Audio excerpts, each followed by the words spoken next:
O movimento da oposição no Congresso Nacional tem ganhado força, com apoio significativo de parlamentares do Centrão. Essa mobilização não é restrita aos membros do Partido Liberal, PL, mas também conta com a adesão de políticos de outras siglas, que se unem em torno de uma pauta estratégica. O objetivo é pressionar o presidente da Câmara, Hugo Motta, em um esforço para derrubar, de maneira contundente, uma ação que tramita no Supremo Tribunal Federal. Especialistas apontam que a consequência direta dessa movimentação pode ser um enfraquecimento da tentativa de blindagem do ex-presidente Jair Bolsonaro, um dos principais alvos dessa ação. Caso o Supremo se posicione de forma desfavorável, os desdobramentos podem gerar um desgaste político significativo, afetando as estratégias de defesa do ex-presidente e de seus aliados. Essa situação acompanha de perto o atual cenário político, onde o equilíbrio de forças no Congresso e no Supremo continua a evoluir. Há um assunto específico que trata sobre a situação de deputados. A gente tem uma situação que leva em conta corporativismo, né?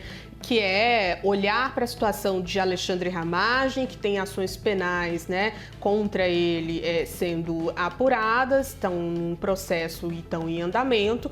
E é claro que quando se trata de um assunto de um deputado especificamente que pode abrir precedente para outros, os parlamentares, obviamente, se posicionam para se proteger. Então, se nesse momento estão olhando um deputado que tem uma ação penal e aí na legislação há a possibilidade de suspender isso por conta do mandato, eles também olham para a possibilidade disso abrir um precedente para que aconteça com outros parlamentares. Tem uma questão corporativista e, por isso, um placar elástico no plenário da Câmara dos Deputados, envolvendo, inclusive, líderes do Centrão dando aval para isso. Olha, suspende a ação penal, porque se isso acontecer com outro deputado, a gente já tem uma decisão tomada por aqui.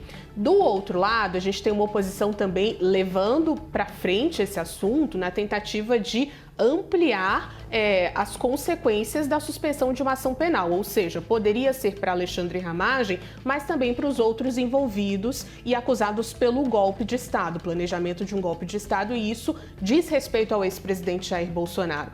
Por que a gente está falando aqui que é também uma estratégia? Porque tem um entendimento de juristas e até mesmo dos ministros ali do STF de que não tem como ampliar esse benefício, né, de alguma forma, para o ex-presidente Jair Bolsonaro. E essa decisão do STF de suspender a decisão da Câmara dos Deputados acaba colocando, freando um pouco essa tentativa de ampliação desse benefício, de suspender a ação penal também para o ex-presidente Jair Bolsonaro.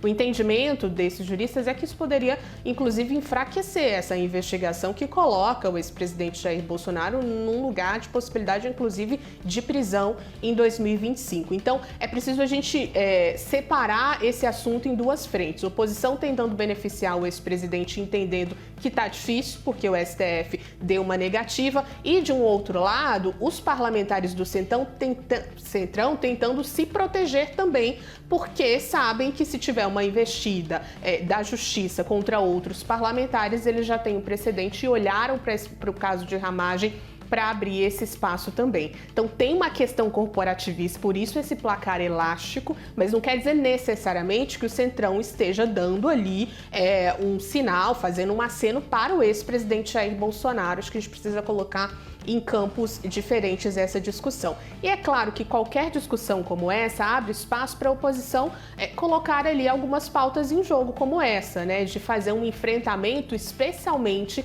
ao ministro Alexandre de Moraes. Eles fizeram uma nota, a oposição inclusive hoje falando de forma contrária à decisão do ministro Alexandre de Moraes nesse caso, e focaram especificamente no nome do ministro, sendo que todos os outros ministros da primeira turma também deram aval a essa decisão. É interessante que é um movimento que coloca mais uma vez Moraes na mira da oposição ali no Legislativo. Agora, Ju, o que me chamou a atenção foi que em conversa, quando eu conversei com o líder do PL, agora há pouco, ele voltou a falar sobre aquela possibilidade, aquela proposta de mudança do foro privilegiado. Né? Retirar partes ali do Supremo Tribunal Federal. É uma forma de deixar os parlamentares em um julgamento fora do Supremo. Essa pauta está parada no Congresso Nacional. Vale destacar que em 2013 havia uma PEC do Álvaro Dias, se não me falha a memória, que foi aprovada, que foi apresentada, né? Passou ainda pela Câmara e está parada lá. Então, vão tentar ressuscitar ali propostas que estão paradas no Congresso Nacional. É isso, só para a gente lembrar, essa pauta veio à tona recentemente.